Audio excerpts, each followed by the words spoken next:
Over the course of this jury's deliberations, they have sent 22 notes. And in some of those notes, they have indicated that they're not making progress and asked for guidance.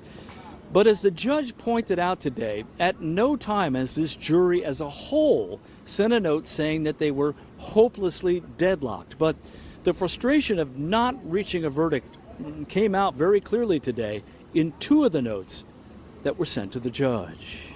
Earlier today, juror number 2 sent a note to the judge, which reads in part, "We have been trying to come to a common ground, but there hasn't been any new progress for 2 weeks.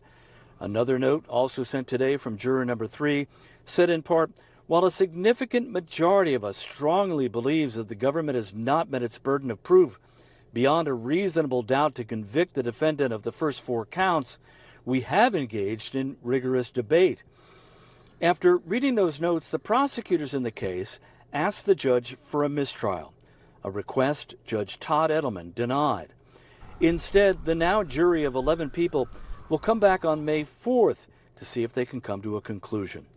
Yesterday, the jury said they have reached a verdict on count 5, which is unlawful possession of a firearm by a person with a prior conviction. The jury has not been asked to deliver that verdict. Max Emerson was an out-of-towner who had come to Washington for a conference at the Library of Congress when prosecutors say he was accosted at gunpoint at the Brookland Metro Station on July 5, 2023. And for the next 30 minutes, prosecutors say Jamie Macedo had Emerson under his control as he attempted to steal money from him.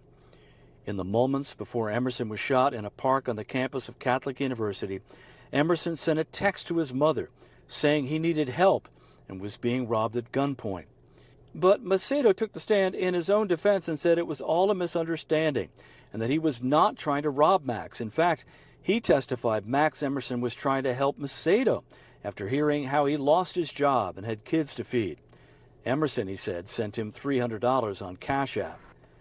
The shooting, Macedo said, was not intentional, and the gun went off by accident after Max tackled him in what prosecutors said was a last-ditch effort to get away. Max Emerson was a teacher from Kentucky who was staying at Trinity University while he was attending that conference. The jury is now down to 11 after one of the jurors was dismissed with a doctor's note. Outside D.C. Superior Court, Paul Wagner, News 4.